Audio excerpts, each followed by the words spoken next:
Bonjour et bienvenue dans DAFI vous conseille. Aujourd'hui, nous allons voir ensemble comment choisir votre gilet airbag.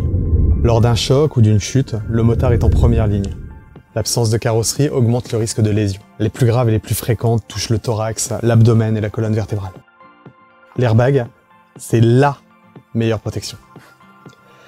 Il peut être directement intégré au blouson ou à la veste, mais vu son coût, la solution du gilet est plus pertinente. Surtout si vous avez plusieurs équipements. Pour bien choisir votre gilet airbag, il faut bien regarder les caractéristiques, car c'est un équipement très technique. 3 technologies sont proposées. Le gilet filaire, le gilet radiocommandé et le gilet autonome. Comme leur nom l'indique, les gilets airbag filaires sont reliés directement à la moto par un cordon, ici. C'est l'arrachement brutal de ce cordon qui activera le déclenchement du gilet. En cas d'impact, si vous n'êtes pas expulsé de la moto, celui-ci ne se déclenchera pas. Pour ces raisons, je vous conseille de vous tourner plutôt sur des gilets sans fil qui se déclencheront automatiquement grâce à des capteurs. Les gilets radiocommandés se déclenchent par ondes radio. Des capteurs situés sur la moto détectent les chocs et les pertes de contrôle. Un signal est alors envoyé à un boîtier fixé lui aussi sur la moto. Ce calculateur envoie alors l'impulsion de déclenchement au gilet. Les gilets autonomes sont les plus évolués et les plus réactifs en cas de choc et de chute.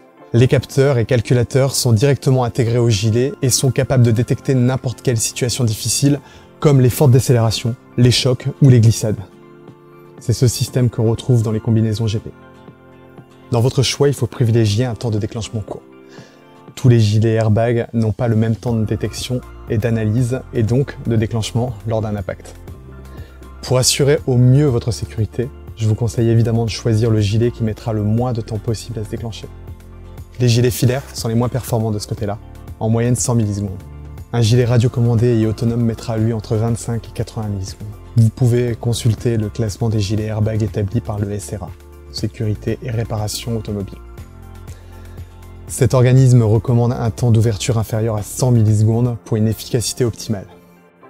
Choisissez un gilet offrant une protection maximale et un bon confort. Les gilets airbag ne protègent pas tous votre corps de la même manière. Privilégiez un gilet qui protège à la fois le thorax et l'abdomen, le dos, les hanches et la nuque. Il peut comporter une plaque dorsale et protéger la colonne vertébrale. Même si l'objectif de votre gilet airbag est d'assurer votre sécurité, pensez aussi à votre confort.